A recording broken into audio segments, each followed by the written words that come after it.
Parque Trabanco, que con atletismo 52-43.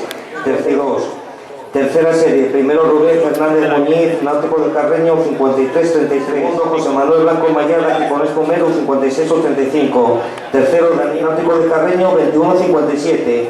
Cuarta Camino Astuy Rodrigo. Tercera Irene Mon Martín, Atlético Lugones 22-71. Cuarta Patricia Blanco Cosma, Atlético Lugones 23-37. Quinta primero Sualco Cadenas Álvarez de los Atletismo 20-49. Segundo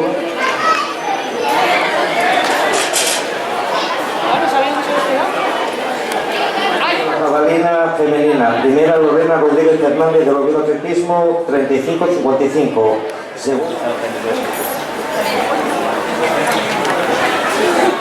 Ojo al cruzamiento limpio.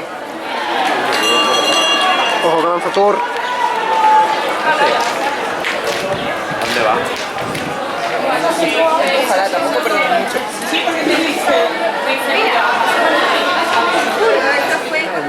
Le damos un rato. Coge un rato, Mario. Queda cerrada. Nada, juega la mano en la rodilla. Uy.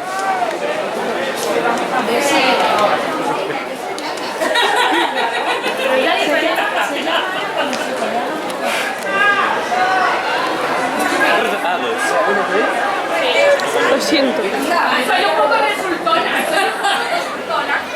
Buah, si la ves en bikini, vale muchísimo. ¿Qué se está buscando?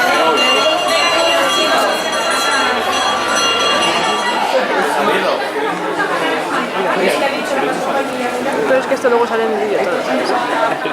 Bueno.